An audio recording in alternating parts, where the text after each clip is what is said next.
Hello friends, glad to have you back. And for the ones who are the new to this channel, I am Obijit and this is my graphic shop. Today I am going to teach you this.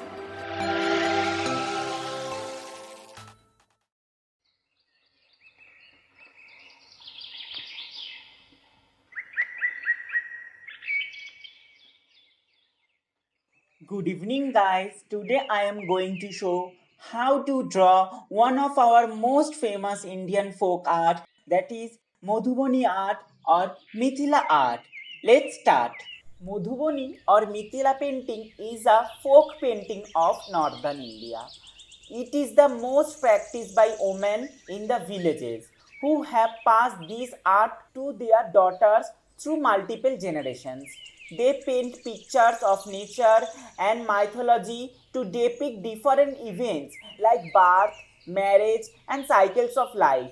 Though this folk art has been practiced for centuries, it started to gain national recognition only in experimenting and adapting the traditional styles of modern ethos and mediums. The area of Mithila lies near the border of India and Nepal and carries a rich pastel of cultural legacy in art and literature.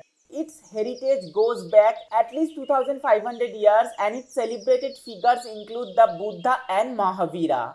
It is also the birthplace of Sita, the central character of Ramayana. Hence, her life stories are frequently depicted in local art. The paintings are traditionally based on mythological folk themes and pastoral symbols.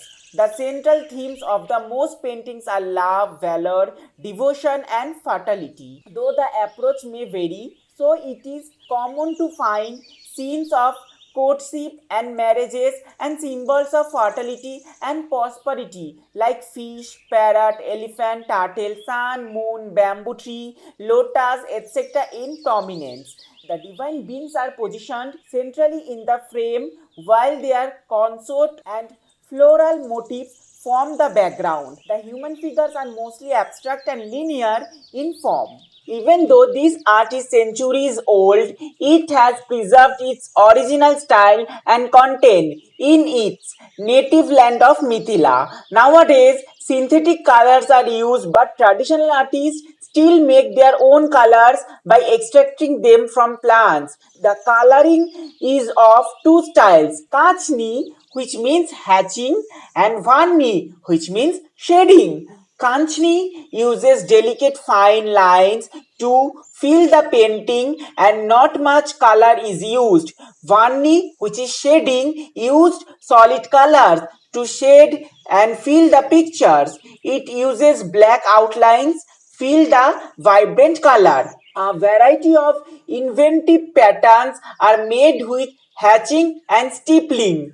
Those are the various drawing forms, hatching and stippling. Even now, during birth and marriage ceremonies, paintings are made on walls with different symbols like bamboo, lotus, and fish. The designs announce the occasion of the celebration and solicit good fortune and divine blessings. Here I draw a picture of art in the form of Madhubani art. Hope you guys like it. If you guys like it and love my content, love my drawing style, then please give a thumb, like my video, share it with your friends, family members and closer ones. Please subscribe my channel and share my channel. Though I will motivate, then I will do more and more video on Indian folk art form. Guys, stay happy, stay indoor, stay safe. Bye bye.